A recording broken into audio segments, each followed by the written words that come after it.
Today's very latest news coming to you first from the fabulous Pattaya Media Group here in Pattaya. And if you could like and subscribe, that would be amazing. Thank you. Srettha Thavisin has officially been appointed Prime Minister following his endorsement by His Majesty the King of Thailand. 6 o'clock last night saw him pay respect to His Majesty's portrait, and the coalition government is predicted to be fully in place by the end of September. Steps now include the agreement on who will be Minister of what, and then those ministers to also take their oaths of allegiance. Several local elections are predicted to see dates announced, as a handful of Pattaya Tai MPs have or plan to resign, and in the south one Democrat Party MP needs to be replaced as he faces a jail term for harassment of a female.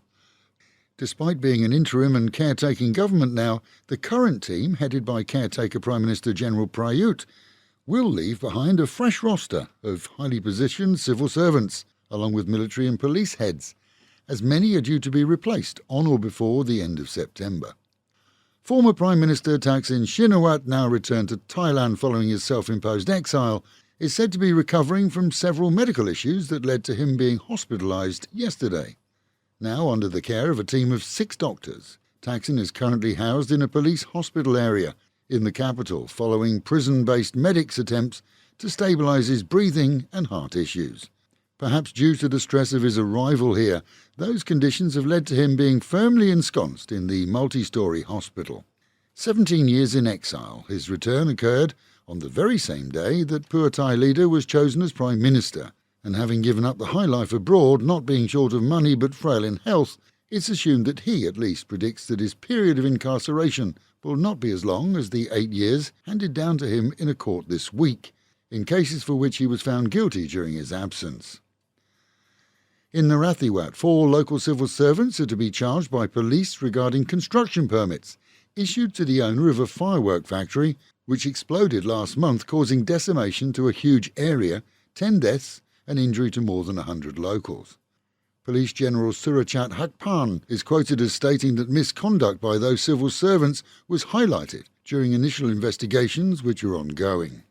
Thailand's finance minister has stated that the economic turndown within China is expected to affect Thai exports and the predicted increase in tourism from China too, as the so-called low season is fully underway here, seeing a steep reduction in tourist footfall. So the country still expects to be able to report close to 30 million visitors by the end of the year. A working mother in the capital has applied to the Office of Consumer Protection for them to obtain for her compensation for the passing of her newborn child, left in a nursery where it choked on milk and was not revived. The baby was taken to a clinic where a GP attempted to revive her without success.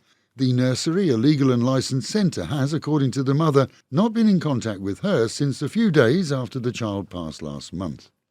And a Samut Prakan woman remains in a police cell after stabbing her errant husband's mistress. It seems that he failed in funding his family costs, even the basics for his children, but according to the wife, squandered what he had on the bit on the side. When police arrived, they found the injured woman, the knife and the wife, who handed herself over without issue. No word on the whereabouts of her husband. Meanwhile at home and in Pattaya, motorists on the South Pattaya Road, Pattaya Tai, are warned that the old laws of alternate day parking on either side are to be reintroduced from next week. The 11 a.m. 12-hour rule means that one side or the other is cleared of parked vehicles, giving extra width to traffic which is often congested. As when it was previously introduced, the law is expected to be firmly applied, and in the past vehicles were towed away whilst the owners shopped, best to avoid as the fines and tow costs are pretty high. As legal action has been taken across the country against unlicensed cannabis shops, operators here are under warning to have licensing documents available or face arrest. Phuket has already seen 31 shops facing action based on either operating without a licence or breaking the conditions of their licences. And as the low season sees many without customers anyway, those without papers here can expect a visit soon. This morning, rain clouds blanketed our area as far as Koh Chang, but with little in the way of rainfall. That may change as storm clouds cover the region and are expected to remain over us for much of the day. And with the Met Office promising highs today of just 30 degrees, dropping down to 28, but with a real feel of 35, a cloudy day with those thunderstorms in spots anytime throughout the afternoon and evening.